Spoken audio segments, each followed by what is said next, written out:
그 후에 유대인의 명절이 되어 예수께서 예루살렘에 올라가시니라. 예루살렘에 있는 양문 곁에 히브리 말로 베데스다라 하는 못이 있는데 거기 행각 5이 있고 그 안에 많은 병자, 맹인, 다리 저는 사람, 혈기 마른 사람들이 누워 물의 움직임을 기다리니 이는 천사가 가끔 못에 내려와 물을 움직이게 하는데 움직인 후에 먼저 들어가는 자는 어떤 병에 걸렸든지 낫게 되밀어라. 거기 38회 된 병자가 있더라. 예수께서 그 누운 것을 보시고 병이 벌써 오래된 줄 아시고 이르시되 네가 낫고자 하느냐? 병자가 대답하되 주여 물이 움직일 때 나를 못에 넣어주는 사람이 없어 내가 가는 동안에 다른 사람이 먼저 내려가나이다. 예수께서 이르시되 일어나 네 자리를 들고 걸어가라 하시니 그 사람이 곧 나아서 자리를 들고 걸어가니라. 아멘. 본문 말씀 요한복음 5장 1절로부터 9절 회복의 필수 과정이라는 제목으로 선포하도록 하겠습니다. 예수님께서는 유대인의 명절을 맞아서 예루살렘으로 올라가셨어요. 그런데 이 예루살렘에는 양문, 그러니까 가축 그 양이죠. 양문이라고 불리던 곳이 있었습니다. 이것은 느헤미야 때 이제 건축되었다는 사실이 성경에 기록되어 있는데요. 양을 팔기도 하고 또 양 위에 다른 소나 이런 가축들을 팔고 또 거기서 산 양과 가축들을 갖고 하나님 앞에 제사 드리기도 했던 그런 곳이에요. 그런데 그 예루살렘의 양문이라는 곳 곁에 베데스다라는 못이 있었는데요. 이 못은 물고기들 이렇게 몇 마리가 있을 수 있는 얕은 그런 웅덩이 같은 것이 아니라 이 원어로 보면 사람이 헤엄칠 수 있을 만한 그런 풍성한 물이었어요. 그 베데스다에는 가끔 천사가 내려와서 그 물을 이렇게 움직였고 그때에 가장 먼저 그 물에 몸을 담근 사람은 어떤 병이든지 낫는 그 은혜를 하나님께서 베풀어 주셨죠. 어쩌면 우리의 남아있는 죄악된 마음은 여기서 의문을 품을지도 몰라요. 그렇죠?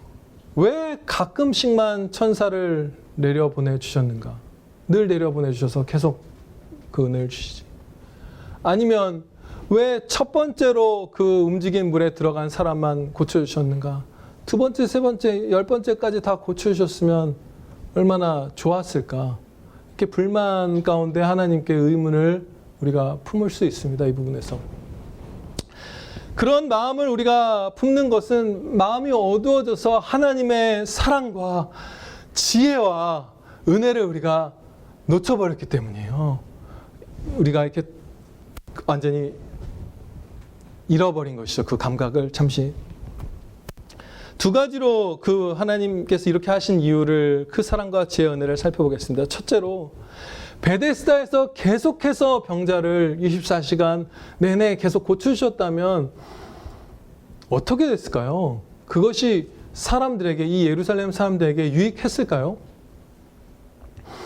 이 베데스다 못의 치유 역사를 베풀어 주신 시점은 예수님께서 초림하신, 처음 이 땅에 오신 그 시기 전후인 것을 우리가 알 수 있어요.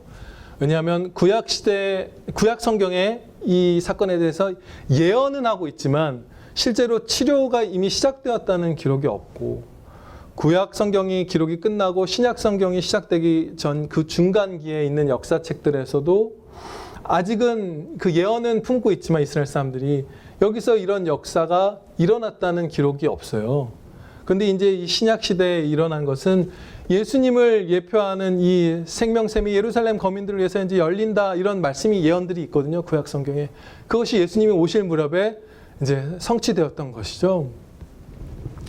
이 예수님이 오신 그 무렵, 예수님이 막 사역을 시작하실 그 무렵에 이제 병 고치는 역사가 베데스다에서 일어나는데, 만약에 여기서 다 고침을 받았으면 어떻게 되었을까? 조금 살펴볼게요. 예수님께서는 귀신 들린 자와 병든 자를 자기에게로 나오면 다 고쳐주셨잖아요. 그렇죠? 그러면서 육신만 고쳐주신 것이 아니라 생명의 복음 전해주셔서 영혼을 영원토록 구원해 주셨잖아요. 근데 만약에 베데스다에서 그냥 다 고침을 받을 수 있었으면 예수님께로 안 나왔을 거예요, 사람들이. 상당수가.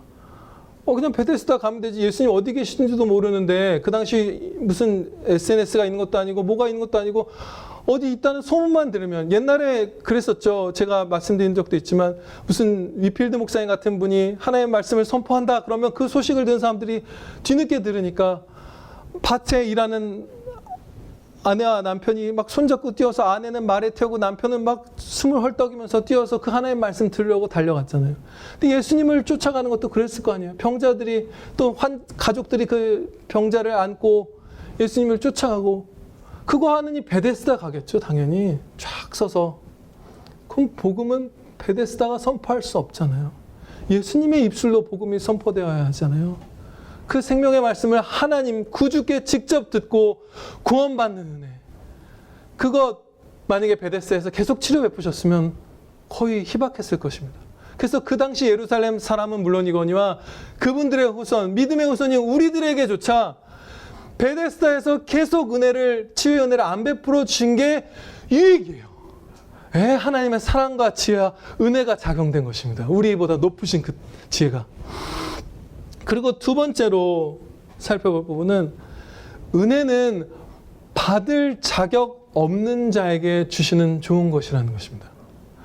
은혜에 대해서 권리처럼 요구하고, 그렇죠? 강요하고, 은혜를 주시지 않을 때 비난할 수는 없어요. 은혜는 그런 것이 아니죠. 개그맨 박명수 씨가 이렇게 아주 고급 차량을 타고 가다가 사고를 과실 없이 당한 일이 있다고 하죠. 그런데 그분이 자신의 치료비나 자동차 수리비 같은 것들을 이제 가해자에게 받지 않고 그냥 선처한 거예요. 그냥 보내줬던 일이 이제 뉴스에서 이렇게 나왔었죠. 그런데 그 사실 한 두 번쯤 있었던 것 같아요, 박명수 씨가. 그죠? 근데 그 소식을 들은 사람이 어느 날 알고 있던 사람이 박명수 씨 차를 받은 거예요. 근데 박명수 씨가 그때는 만약에 수리비를 주셔야 하겠습니다, 이렇게 한 거예요. 근데 거기다 대고, 아니 딴 사람들에 대해서는 치료비나 수리비 다 안 받았으면서 왜 나한테 받냐 이 못된 놈아, 이렇게 외치면, 그렇죠? 그것은 은혜를 전혀 모르는 거죠. 은혜의 개념을. 더합니다. 하나님께 받는 우리 은혜는 전적인 은혜예요. 우리가 뭘 해서 받는 것이 아니에요. 그렇죠?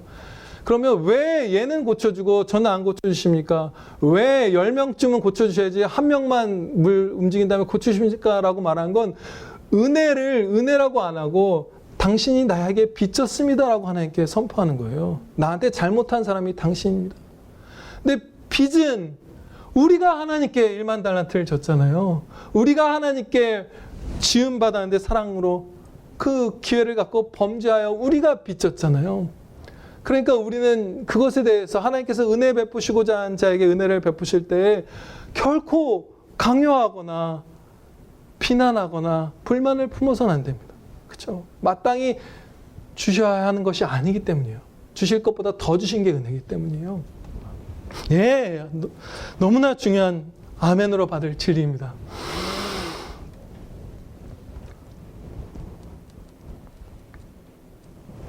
이제 본문 말씀을 세 부분으로 나누어서 우리가 살펴보도록 하겠습니다. 그 세 부분의 기준은 예수님께서 하신 세 가지 명령이에요. 두 가지 명령과 한 가지 질문이네요. 첫째는 네가 낫고자 하느냐, 이제 6절이죠. 그리고 두 번째는 일어나라, 8절의 첫 부분의 명령이고, 마지막 세 번째는 네 자리를 들고 걸어가라. 이 세 가지 예수님의 말씀을 기준으로 이 세 부분으로 이 사건을 살펴보도록 하겠습니다. 첫 번째로 네가 낫고자 하느냐 하신 이 말씀을 살펴보겠습니다. 먼저 이 질문을 통해서 예수님께서는 그를 향한 그 사랑의 연민과 관심을 나타내 보이신 것이에요. 거기 그 행각에 누워있던 거린과 같은 거죠. 심지어 너무 아픈 거린이죠. 그분들 가운데서도 제일 오래된 축에 속할 것이고 38년이면 제일 약해서 거동도 못하고 있는 이 사람, 도와줄 사람도 없는 걸 보면 가족도 없고 돈으로 품꾼을 살 수도 없는 가장 비천한 존재, 그 사람에게 예수님께서 관심을 가져주신 것이에요. 네가 낫고 싶으냐? 이렇게 물어봐 주신 것이에요. 우리는 이것을 예수님의 이 당시의 표정과 음성과 그 제스처를 어떻게 흉내낼 수 없을 거예요. 아무도. 비슷하게는 할 수 있겠죠. 우리가 정말로 사랑으로 충만했을 때 정말 고쳐주시려는 마음으로 가득 차서 이걸 물어보신 거잖아요. 뒤에 보면 고쳐주셨잖아요. 정말 따뜻한 관심이었을 거예요. 이 사람이 그것에 확 느낄 만큼. 그렇죠? 그리고 이제 이 질문에는 또 다른 중요한 의미가 있습니다. 너무나 당연한 것을 묻는 것처럼 보이죠. 병이 낫고 싶어서 그 베데스다 연못에 있는 거 아닐까. 당연히 그렇게 생각할 수 있잖아요. 오래 아팠으면 당연히 낫고 싶어 하지 않을까. 그 의지로 충만하지 않을까.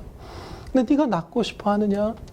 그 의지에 대해서, 낫고자 하는 의지에 대해서 물으신 거예요. 그러니까 이상한 질문으로 우리가 여길 수 있지만 우리가 조금만 돌이켜서 생각해 보면 육신의 병을 먼저 살펴보면 그것을 회복하고자 하는 의지를 우리가 상실할 때가 정말 많죠. 오랫동안 잘 낫지 않으면 너무나 그 마음이 상하고 낙심하여서 어떻게 되든 상관없다라는, 굳이 뭐 나으려고 이제는 소원을 품지 않겠다라는 지경에 떨어질 때 있잖아요. 그죠? 너무 오래 아픈 분들, 그런 분들. 그리고 나으려면 꾸준한 노력이 필요한 것들이 있죠. 얼마 전에 어떤 길에서 이렇게 너무 비만인 분을 봤는데 이렇게 발바닥에 샌들을 신었는데 이렇게 막 핏줄이 다 터지려고 하는 거예요. 근데 그런 분들 체중을 줄이려면 정말 절제하고 노력하고 해야 되겠죠. 고혈압, 무슨 당뇨, 무엇이든지 간에 그런 노력이 필요한 것에 있어서도 그 나으려는 의지를 우리가 상실했을 때가 정말 많습니다. 그렇죠?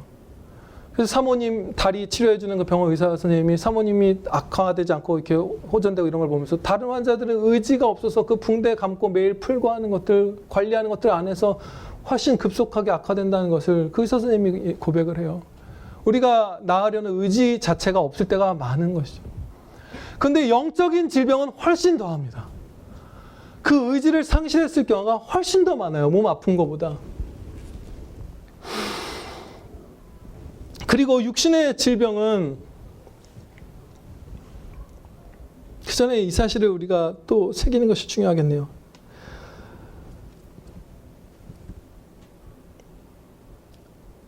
네가 낫고자 하느냐 이 말씀은 영적인 질병을 고쳐주시기 시작한 바로 그 시점이에요. 육신의 질병은 일어나라 할 때 주님께서 고쳐주셨지만 영적인 질병은 바로 이 순간부터 고쳐주고 계신 것입니다. 그 낫고자 하는 의지. 주저앉은 의지를 살리시는 최선의 치료가 바로 이 질문이었는데요. 가장 현명한 의사가 그 암세포에 메스를 들이대는 것처럼 바로 이 질문을 통해서 낫고자 하는 그 의지, 특히 영적인 회복에 대한 그 의지를 주님께서 살려주시기 시작한 것이에요. 이 38년 된 병자를 고쳐주신 사건은 육신을 고쳐주신 사건만이 아니라 그의 영혼을 고쳐주신 사건입니다. 이 사건이 뒤로 진행되어 갈수록 그것이 명백해져요. 이 사람은 영혼을 고침받고 영혼의 구원을 받았어요. 이날 이 환자분은. 그래서 우리에게 특별히 의미 있는 것이죠. 오늘 이 자리에 몸 아프지 않은 분들 많으시지만 영혼의 질병은 다 갖고 있고 구원은 다 필요하단 말이죠. 그렇죠? 그래서 이 말씀이 우리에게 오늘도 생생하게 직접적으로 와닿는 것이에요. 네, 아멘입니다. 이 자리에도 한때 경건한 열망이 있었지만 타올랐지만 그것이 점점 사라져가는 분들이 계실지도 몰라요. 이 자리에도. 또 저와 여러분 가운데서도 우리 가운데서도 더 후퇴해서 예배의 자리에 나와 있지만 영혼의 회복 같은 것은 이미 거의 바라지 않는 상태로 습관적으로 이 자리에 나와 있는 분들도 계실지도 몰라요. 육신의 질병은 낫고자 하는 의지가 없어도 정말 희박해도 심지어 아예 없어도 그냥 누군가에 붙들려서 수술대 위에 누워있으면 상당수의 병이 낫습니다. 그렇죠? 알약 하나 먹는 정도의 의지만 있어도 낫는 병이 대다수죠. 근데 영혼의 질병은 낫고자 하는 의지가 없으면 결코 낫지 않습니다. 그리고 그 의지 없음 자체가, 회복의 의지 없음 자체가 수많은 죄악, 그 영혼의 질병들이 중첩돼서 나타난 결과예요. 너무나 그 자체로 악한, 정말 해로운 질병인 것이죠. 낫고자 하는 의지가 없는 것 자체가. 이 죄를 죽이고 예수님을 닮아가려는 의지를 상실한 것 자체가 너무나 큰 죄악이고 우리의 고통이고 우리에게 주신 영광된 기회의 허비입니다. 그런데 그런 상황에 우리가 처했을 때가 있기 때문에 이 말씀을 통해서 오늘 살려주시는 것이에요. 우리가 이렇게 큰 고통, 큰 죄, 큰 허비에도 불구하고 나으려는 의지가 영혼에 없는 것은 죄를 좋아하기까지 하기 때문입니다. 우리가 들어있는 그 영혼의 질병, 그 죄악을 우리가 사랑하기까지 해요, 우리는. 그렇죠? 무슨 이렇게 무섭고 무슨 운동도 잘하고 싸나운 이런 연예인들 나왔는데 이제 좀 나이가 들어서 40, 50대가 돼서 후배들이 나와서 이제는 조금 그분이 부드러워졌으니까 예전에 맞았던 거, 혼났던 거 얘기하면 그 무서운 선배님들은 수치스러워하지 않죠. 오히려 하지마 하면서 좋아하죠, 은근히. 자신의 그 강했던, 강포했던, 사람들을 눌렀던 그 경험들을 즐기는 것을 거의 매번 볼 수 있어요. 정말로 부끄러워하고 하지 말아달라고 한 사람은 한 번도 못 본 것 같아요. 물론 그런 사람들은 편집을 했겠죠, 방송에서. 근데 상당수의 사람들은 그것을 즐깁니다. 죄를 좋아해요. 강포도 좋아하고 무슨 나태함도 좋아하고 음란도 좋아하고 불평도 좋아하고 자기 연민도 좋아하고 좋아합니다, 우리가. 그래서 나으려는 의지 자체가 상실되어 있을 때가 많은 것이에요. 그런 우리에게 소망이 있을까요? 죄를 좋아하는 마음은 크고 예수님을 사랑함은 적고 주님을 신뢰함도 적어서 영원히 낫기를 바라는 의지 자체가 꺾여버린 우리에게, 꺾어버린 거죠, 스스로. 그런 우리에게 회복의 소망이 있을까요? 그 지경에 있는 우리에게도 회복의 소망은 있습니다. 왜냐하면 예수님께서 우리가 낫기를 바라시기 때문이에요. 예수님이 우리가 회복되는 걸 원하시기 때문에 견고한 소망이 있습니다. 반드시 회복될 수밖에 없어요. 그래서 소망이 있어요, 항상. 육신의 질병은 낫기를 바라시는 경우도 있고 우리의 유익을 위해서 낫기를 바라지 않으시는 경우도 있어요, 하나님께서는. 그렇죠? 그런데 영혼의 질병들은 항상 낫기를 바라십니다. 야, 너희 항상 신체가 근육이 탄탄해라. 항상 날씬해라. 항상 아침에 개운해라. 이런 명령은 우리에게 안 주시죠. 그렇죠? 근데 아무것도 염려하지 말아라. 지극히 강하고 담대하라. 항상 기뻐하라. 모든 일에 감사하라. 쉬지 말고 기도하라. 이런 명령은 주시잖아요. 영혼의 건강은 늘 바라시는 것이에요. 예수께서 손을 내밀어 그에게 대시며 이르시되 내가 원하노니 깨끗함을 받으라 하시니 즉시 그의 나병이 깨끗하여진지라. 내가 원하노니. 예수님께서 원하시면 우리의 모든 질병이 낫습니다. 그런데 우리의 영혼의 질병, 육신의 질병보다 훨씬 더 고통스러운 그 영혼의 질병에 대해서는 낫기를 항상 바라십니다. 그래서 소망이 있어요. 그 의지가 거의 꺾인 우리에게도. 예수님을 우리가 믿고 의지하고 따르면 반드시 낫습니다. 두 번째로 일어나라 하신 명령의 말씀을 우리가 살펴보겠습니다. 이 말씀은 제가 지금 말씀드릴 세 가지 명령을, 세부적인 명령을 합친 명령과도 같아요. 이 일어나라는 명령 안에 중요한 세 가지 명령이 적어도 담겨 있는 것이죠. 첫째로 질병에 대해서 떠나가라는 명령이 담겨 있고요. 두 번째로 수십 년을, 38년을 주저앉아 있으면서 연약해졌던 그 질병 그 자체는 아니지만 그 연약해졌던 신체에 강건함을 확 불어넣어 주시는 강건해져라 하는 그 명령이 여기 들어있고요. 세 번째는 이 오래된 병자 자신에게 스스로 분발하여 일어나라는 그런 명령이 들어있습니다. 이 세 가지 명령이 다 들어있어요. 예수님께서는 이처럼 한마디 말씀에 여러 가지 명령을 담으시는 경우가 많습니다. 나사로야 나오라 할 때 죽은 그가 살아나고 그가 의지를 발동해서 걸어 나오는 것을 한꺼번에 명령하신 것이잖아요. 그런 것과 같은 장면이에요. 우리는 평생에 수많은 영적 회복을 받습니다. 일어나라는 이 말씀을 우리의 영혼이 수십 번, 수천 번도 더 듣는 것 같아요. 우리가 80년을 살아간다고 치면. 그런데 일어나라 했으면 일어날 수 있는 것이죠, 우리는. 근데 일어나려다가 말고 그냥 주저앉아 버릴 때가 많습니다. 다시 그 죄악의 자리에 주저앉을 때가 우리가 많아요. 그래서 다시 병듭니다.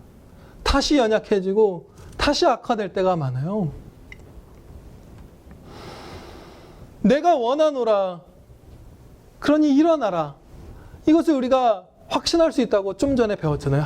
예수님께서 항상 우리가 낫기를 바라시잖아요. 영혼의 질병은. 그래서 항상 일어나라.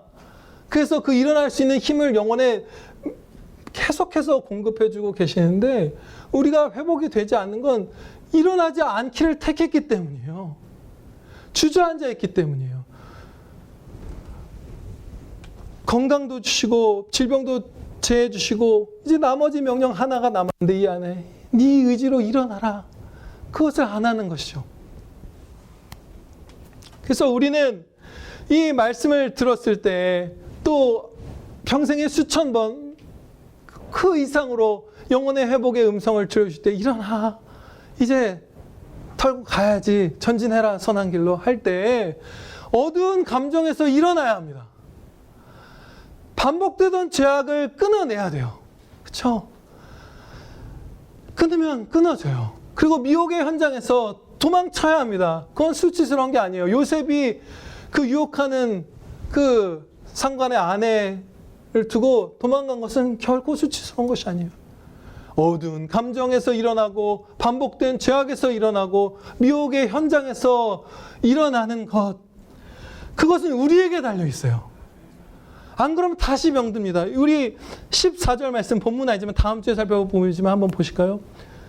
그 후에 예수께서 성전에서 그 사람을 만나 이르시되 보라 네가 나았으니 더 심한 것이 생기지 않게 다시는 죄를 범하지 말라 하시니라. 안 일어나고 안 움직이면 다시 더 큰 범죄로 빠져들게 됩니다. 우리가 은혜를 기회를 허비한 죄악이 추가되죠. 그렇죠? 우리에게 예수님께서는 항상 회복할 기록을 주시지만 강제로 일으켜 주시진 않아요. 그렇죠? 우리의 의지와 반대로 우리가 행동할 수밖에 없게 하신다면 인간됨을 파괴하시는 것이잖아요. 의지한 대로 선택한 대로 생각하고 말하고 움직이는 것은 인간됨의 이 육신보다도 더 핵심적인 영혼의 기능 중에서도 핵심이잖아요. 그 의지 반대로 하시면 예수님이 우리를 사랑하시는 게 아닐지도 몰라요. 그렇죠? 그걸 파괴하시는 것이니까. 그래서 반드시 우리의 책임을 주시는 거예요. 네가 일어나라. 내가 은혜 이미 주었으니 은혜가 너와 함께 있으니 내가 너와 함께 있으니 이제 네 다리의 힘을 네가 주어라. 일어나라. 그것을 명하시는 것이에요. 그리고 해보면 됩니다. 해보면 됩니다. 모든 죄악을 끊어낼 수 있어요. 세 번째로 네 자리를 들고 걸어가라는 말씀을 살펴보겠습니다. 이 말씀은 그냥 이제 나았으니까 마음대로 이제 행동해 돌아가 이 말씀이 결코 아니에요. 이것은 핍박에도 불구하고 예수님을 신뢰하며 순종하겠는가 시험하며 그것을 연단시키는 명령이었어요. 왜 이것이 큰 시험이자 핍박도 무릅쓰고 주님께 이제 순종하겠습니다. 나를 회복시켜 주신 주님, 이 주신 건강을 갖고 육신의 건강, 영혼의 건강을 갖고 하나님의 영광을 위하여 어떤 일을 내가 겪더라도 충성하겠습니다. 이것을 왜 연단하시고 시험하신 명령이었는가 하면요. 이 당시 유대인의 지도자들은 구약의 율법을 아주 왜곡되고 강포하게 적용하고 있었거든요. 근데 이 성경 말씀을 보면 예레미야 17장 21절 22절 말씀을 보면 안식일에 짐을 옮기는 것을 금지하는 것을 볼 수 있어요. 근데 이 짐을 옮긴다는 것은 자신의 정욕을 채우기 위해서 돈을 조금이라도 더 벌려고 뭐 그런 의도로 혹은 뭐 세상적인 쾌락을 즐기려고 이렇게 짐을 옮기는 것을 금지한 것이었어요. 무슨 안식일에 환자가 있는데 그 치료 도구를 들고 그 짐을 챙겨서 뛰어가는 것을 금지하는 것은 결코 아니었죠. 그런데 이 당시 이 배교한 이스라엘 지도자들 또 많은 시민들은 백성들은 그것을 강포하게 적용했어요. 무슨 상황이든지 짐 들고 옮기는 너는 출교당해야 되고 맞아야 되고 혹은 심하면 사형당해야 된다. 너 정죄한 그 버릇, 비난의 버릇이 붙어 있었던 거예요. 강포. 사랑은 사라지고 강포가 찼던 것이죠. 그들의 마음에. 그리고 이 사람은 얼만큼 그 강포를 이겨낼 만한 이 세상적인 그 배경이 없었냐면 집도 아예 없었던 것 같아요. 그러니까 거의 같은 말씀을 예수님께서 하신 경우가 있거든요. 중풍병자, 예수님 앞에 똑같이 못 움직이죠. 아주 중한 병인 것도 똑같죠. 그런데 지붕을 뜯고 그 친구들이 예수님 앞에 그 병상을 내려서 나음받은 중풍병자가 있잖아요. 그에게는 이렇게 예수님께서 말씀하셨습니다. 일어나 네 상을 가지고 집으로 가라. 완전히 똑같은 말씀하신 거죠. 그런데 한 부분만 달라요. 집으로 가라. 그때는 하셨어요. 집이 있었어요, 그 사람에게. 근데 이 사람에게 집이 없었던 것 같아요. 집이 없을 만하죠. 있었으면 그거 팔아서라도 사람 일꾼 사서 베데스다에 들어갔겠죠. 집도 없었던 것 같아요. 그냥 걸어가라 일단. 짐을 들고. 그러니까 이 사람이 이제 자신을 핍박하는 그 강포한 유대 지도자들의 핍박이 왔을 때 뭔가 맞서 싸울 이 세상의 배경이 하나도 없는 사람이었던 것이에요. 근데 아니나 다를까 곧바로 이 사람이 이제 순종해서 예수님을 신뢰해서 그래 내가 지도자들에게 잡혀서 무슨 벌을 받더라도 난 걸어가리라고 자리를 들고 걸어 다니기 시작했을 때 바로 핍박을 받았습니다. 그것이 10절 말씀이에요. 유대인들이 병 나은 사람에게 이르되 안식일인데 네가 자리를 들고 가는 것이 옳지 아니하니라. 또 12절이죠. 그들이 묻되 너에게 자리를 들고 걸어가라 한 사람이 누구냐? 이 유대인들의 이 공격은 엄청나게 거셌어요. 그것을 우리가 알 수 있는 것은 이제 뒤쪽을 보면 이 일로 인해서 예수님을 핍박하기 시작합니다. 16절 말씀에 안식일에 이러한 일을 행하신다 하여 유대인들이 예수를 박해하게 된지라. 그리고 좀 더 나가서 하나님이 나의 아버지시다 예수님께서 말씀하셨을 때 신성을 드러내신 것이죠. 그걸 선포하셨을 때는 죽이고자 해요. 이 사건에서부터 예수님이 핍박이 시작이 된 거고 죽이고자까지 하는 핍박이 시작된 거예요. 진짜 강포한 사람들이에요. 그런데 그 사람들을 네가 정면에서 대적하고 예루살렘 성전 바로 근처에서 안식일 규례, 그들이 정한 가짜 규례 어기고 걸어가라 했던 것이에요. 그러니까 믿음과 순종을 시험하는 연단이었던 것이죠. 이것은 네가 나를 신뢰하겠느냐? 내 영광을 위해서 너를 바치겠느냐? 죽고자 하느냐? 하늘의 미랄처럼? 아니면 다시 세상 앞에 굴복하게 하려느냐? 그것을 물으신 게 바로 이 세 번째 명령이에요. 우리도 마찬가지입니다. 전진하면서 힘차게 싸워 나가야 돼요. 몸이 나았으면 아팠을 때 못했던 충성해야 되고 마음이 나았으면 마음이 아팠을 때 하지 않았던 충성들을 해야 합니다. 그것이 필수적이에요. 이때 전진하지 않으면 정말로 우리는 다시 그 위태롭고 죄악된 길로 나아갈 수밖에 없는 것이에요. 아까 살펴본 14절 말씀대로. 다시 두렵고 다시 강포하고 다시 같은 것 혹은 또 다른 것으로 중독되어 가고 다시 시기하고 다시 교만하고 다시 미워하고 다시 음란하고 다시 거짓되어지는 것. 그렇게 하나님의 영광과 거의 무관한 사람이 되어갑니다. 바로 충성해서 이전보다 더 경건한 성도로 막 열심히 신앙의 삶을 24시간 살지 않으면 하나님의 영광과 거의 무관한 상태로 빠져들게 돼요. 근데 하나님의 영광과 무관하다는 것은 엄청나게 비참한 것이에요. 타락하여서 영원한 멸망으로 가고 있는 인류의 상태를 로마서 3장 23절에서 이렇게 표현합니다. 모든 사람이 죄를 범하였음에 하나님의 영광에 이르지 못하더니. 순수하고 참된 유일한 빛과 무관하여서 마음 가득 어두움만 있는 상태, 그것과 거의 방불한 상태로 떨어지게 됩니다. 성도라 할지라도.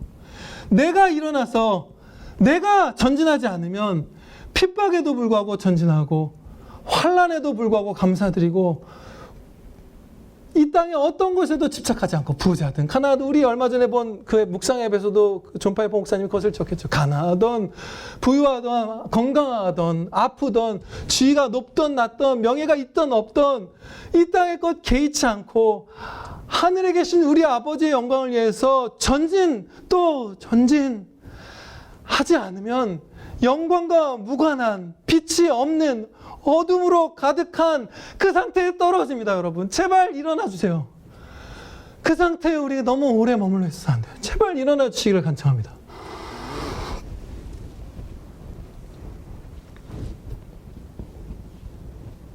순종과 불순종 사이에 중간이 있다는 착각이 우리의 순종을 붙듭니다. 그렇죠? 전진을 막는 진짜 교묘한 미혹 중에 하나가 이 중간 지역이 있다고 여기는 것이에요. 순종 막 열심히 하는 거 있고, 무슨 바울 같은 분이 있고 정말 나쁜 놈인데 나는 이 정도 이 영역이 내 영역이라고 생각하는 그 중간이 있다고 생각하는 것이 마귀들의 공격입니다. 중간은 없어요. 우리가 어떤 관계로 예수님과 우리를 비유하시죠? 머리이신 예수님과 몸인 우리, 주인이신 예수님과 종인 우리. 그런데 머리가 자신의 손에 명령을 내렸는데 이 손이 그대로 안 움직이고 불응하면 그건 그야말로 머리의 명령을 거슬러서 병이 이미 심각하게 들어버린 것이죠. 그 중간은 없는 것이에요. 머리와 몸의 관계에 있어서 명령한 대로 몸이 안 따르면 그 몸은 진짜 지금 잘라내버릴 병에 걸린 것입니다. 완전히 마비되어 버린 것이죠. 주님과 종의 관계도 그렇잖아요. 선한 주인이시죠.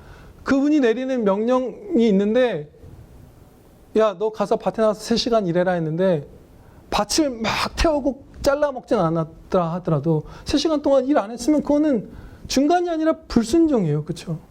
순종과 불순종 사이에는 아무것도 없습니다. 하나도 없어요. 그 두 개만 이 세상에 있어요.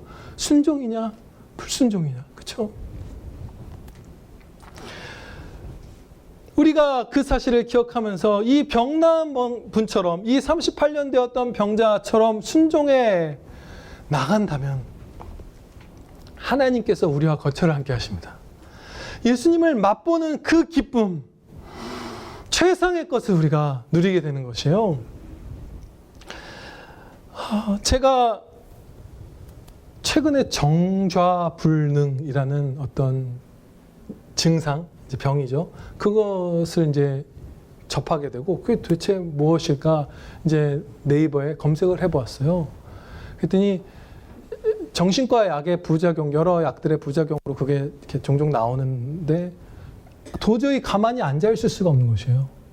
똑바로 앉아 있으려고 해도 몸이 흔들리고 기울어지고 고통스러운, 정말 일상생활을 포기해야 할 것 같은 심한 경우 도저히 일을 할 수 없는 비참한 것이죠. 여러분들 대부분 사무실에서 일하는 분들 정자불능에 걸리면 그냥 끝나는 것이죠. 우리의 생활이, 일반 일상생활이. 근데 그것을 이제 네이버에 검색했는데 어떤 그 정자불능을 앓고 있는 분이 자신의 블로그에 일기를 올린 것을 읽었어요. 사진도 올리고 하면서 투병 일기 같은 거죠. 일종의 어떻게 보면 그 부분은. 근데 이제 제가 이 자리에서 그것을 이제 인용해서 같이 나누고자 하는데, 일기잖아요. 어쨌든. 그럼에도 불구하고 나눠도 합당하다고 여긴 것은 그 블로그 자체가 대중 공개로 설정된 것이었어요. 그래서 방문자 수가 이제 7,300여 명이 벌써 된 것이니까 그분도 이것을 공개하기로 결정한 것으로 우리가 합리적으로 볼 수가 있겠죠. 그래서 이제 그 블로그 이름 같은 건 말하지 않지만 이 일부분을 제가 인용을 할게요. 정좌불능, 현재 내 상태를 쉼없음이라고밖에 설명할 수 없었다. 그런데 의학 용어 사전에서 태연하게 정신과약 부작용이라고 일러줄 때 그 김 빠짐, 그 안도감. 나는 다행히 하나님이 생각났다. 나는 이 포스팅을 하고 나면 기도 안 할 것이기에 여기 적는다. 약으로 오락가락하는 기분은 슬퍼요. 하루에도 수번씩 오르내리는 이 기분으로 살아가고 있을 때 저는 당신께 몹시도 아주 많이 넘치도록 사랑스러울 것을 믿고 또 바라요.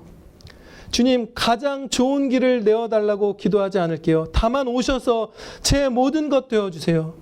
제 가장 좋은 것 되어주세요. 이 말이 진심인지 아닌지, 순도가 몇 %인지 오직 당신만 아시잖아요. 이 땅에 여러 좋은 길들 열어주세요. 이것도 주세요. 저런 일할 기회도 주시고, 이런 유명세, 이런 돈, 근사함도 주시고, 건강도 주시고, 이거 이제 안 바랍니다. 주님이 제 가장 좋은 것 되는 그 마음 상태 허락해 주세요. 그것을 이분이 이제 바랬던 것이에요. 너무나 성경적이죠. 그렇죠? 너무나 성경적이죠. 목마른 사슴처럼 하나님을 찾는 것이 진짜 행복해져 가는 성도의 모습이잖아요. 다시 이제 이분에서 떠나서 이 말씀으로 돌아오겠습니다. 이 형제 자매님처럼, 형제인지 자매님인지 몰라요. 이분처럼 가만히 앉아있지조차 못하는 그 심각한 상태에 우리가 안 가더라도 우리가 만족을 찾아서 행하는 모든 일들에 만족이 하나도 없다는 것을 우리는 이미 절감하고 있죠. 갖고 싶은 것도 사보고, 무슨 청소년들 때도 얼마나 부모님 쫄라서 갖고 싶은 거 가질 때 가끔씩 있잖아요. 그렇죠? 무슨 대학도 가보고, 먼 곳으로 여행도 가보고, 뭐 오로라도 어떤 분은 봤다고 하죠. 결혼도 해보고, 그렇죠? 일도 해보고, 돈도 벌어보고, 무엇을 해도 진짜 내 영혼이 내 잔이 넘칩니다 라고 하는 그 순간에 결코 도달하지 못한다는 것을 말씀과 경험에서 우리가 이중으로 알고 있잖아요. 심지어 나보다 이 땅의 것들을 훨씬 많이 가진 사람, 더 건강하고 더 부유한 사람, 더 똑똑한 사람도 만족에 이르지 못하고 있는 것을 명백하게 우리가 목격하잖아요. 가장 좋은 것은 예수님이세요. 하나님이 우리와 거처를 함께하는 것, 하나님을 즐거워하는 것, 그게 우리의 인생의 첫째 목적입니다. 하나님을 영화롭게 하고 하나님을 즐거워하도록 우리가 창조되고 섭리 가운데 살고 있잖아요.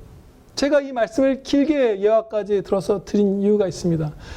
그 최고의 복을 우리가 나음을 입었을 때 내가 주신 의지와 은혜의 기회 가운데 내가 걸어가면서 사랑하고 내 입술로 내 의지로 선택해서 감사드리고 내 의지로 말씀 읽고 묵상하고 내가 행하고 또 순종할 때에 그 최고의 은혜를 우리가 누리게 될 것입니다.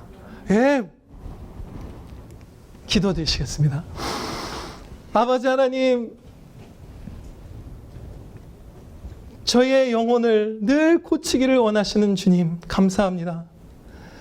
아버지 하나님, 저희가 각 사람마다 때로 큰 고통과 큰 죄악 가운데 주저앉아 있는 것 주님 불쌍히 여겨 주시옵소서.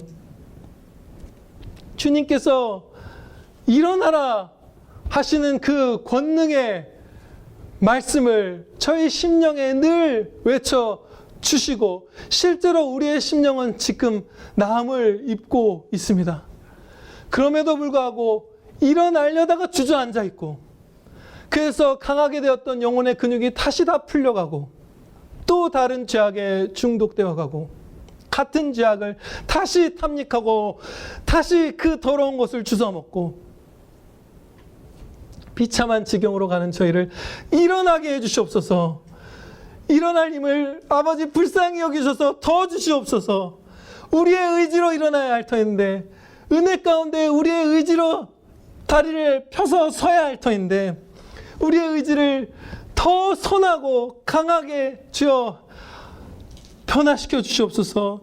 더 세게 손 붙들어 주셔서 우리가 다리를 펴는 힘은 정말로 미약하여도 주신 힘의 20% 30%만 발휘하여도 일어날 수 있도록 더 많이 붙들어 주시기를 아버지 소원하옵나이다. 아버지, 일어났으면 이제 그 누구도 회복시켜 주실 수 없었던 이 영혼의 질병, 죄악과 이 사망의 싹쓸 나는 이 죄악에서 구하시고 우리를 영생을 베풀어 주신 주님, 아무도 줄 수 없는 구원 주신 주님 신뢰하면서 세상 두려워하지 않고 사람 두려워하지 않고 돈 숭배하지 않고 전진하게 하여 주시옵소서. 다 이뤄도 나는 주님 신뢰하리라. 다 이뤄도 예수님 계시면 나는 비로소 만족하리라.